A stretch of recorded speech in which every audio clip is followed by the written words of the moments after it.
महायुती सरकार विरोधात काँग्रेस सुद्धा आता आक्रमक झाली आहे।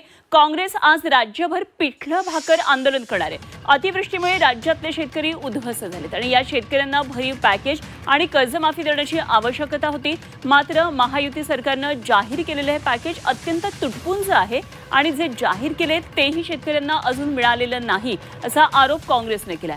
जगाचा हा पोशिंदा बळीराजावर काळी दिवाळी करण्याची वेळ आली असं म्हणत काँग्रेसने राज्यभर या आंदोलनाची हाक दिलेली आहे। आणि काँग्रेसच्या या आंदोलनावर आणखी सविस्तर तपशील जाणून घेऊया। आमचे प्रतिनिधी निलेश खरमरे सध्या पुण्यामधून आपल्याबरोबर थेट जोडले गेलेत। निलेश, आज काँग्रेस सुद्धा आक्रमक झालेलं आपल्याला पाहायला मिळते। पिठलं भाकर आंदोलन काँग्रेसतर्फे होणार आहे, काय नेमकं या निमित्तानं काँग्रेसची सगळी रणनीती आहे? नक्कीच अनुपमा, सप्टेंबर महिन्यामध्ये जो अवकाळी पाऊस झाला किंवा पूरजन्य परिस्थिती झाली होती, त्या परिस्थितीमध्ये राज्यातील 30 जिल्हे आणि 30 जिल्ह्यांमधील 335 तालुक्यांमध्ये हा पाऊस झाला आणि शेतीचं अनुदात नुकसान झालं आहे। त्या शेतीच्या नुकसानाची भरपाई मिळवण्यासाठी सरकारने जे पॅकेज जाहीर केलेलं आहे, 32,000 कोटींचं जे पॅकेज जाहीर केलेलं आहे, ते तुटपुंज पॅकेज आहे। ते शेतकऱ्यांपर्यंत अजूनही काही शेतकऱ्यांपर्यंत पोहोचलं नाही, म्हणून यंदाची जी दिवाळी आहे ती काळी दिवाळी असल्याचा आरोप काँग्रेसने केलेला आहे।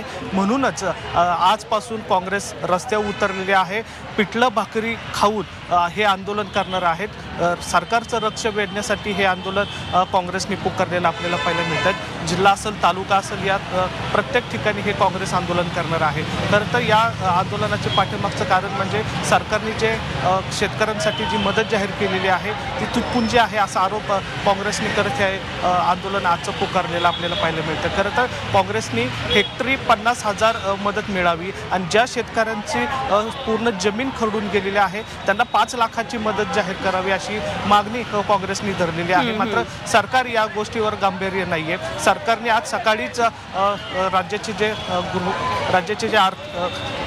मंत्री आहेत भरत, त्यांनी सकाळी आज घोषणा केली होती की केंद्र सरकार या बाबतीत गांभीर्याने लक्ष घेत आहे। केंद्र सरकारकडे याबाबतचा अहवाल पाठवलेला आहे। 60 ते 70% जो अहवाल आहे तो पूर्ण झालेला आहे आणि लवकरच ही जी मदत आहे ती जाहीर केली जाईल। एवढंच नाही तर जी नियमावली आहे, खरं निलेश, सणासुदीचे दिवस आहेत, काँग्रेसने ही एक वेळ साधलेली आहे आणि आज पिठलं भाकर आंदोलन संपूर्ण राज्य दिवाळीचा सण साजरा करत असताना शेतकऱ्यांच्या घरी मात्र काळी दिवाळी साजरी होतीये असं म्हणत काँग्रेसचं आंदोलन आहे। पाहूया कसं नेमकं आज दिवसभर आंदोलन होतंय। धन्यवाद दिलेल्या सगळ्या सविस्तर माहितीसाठी निलेश खरमरे आमचे प्रतिनिधी पुण्यामधून आपल्याबरोबर होते।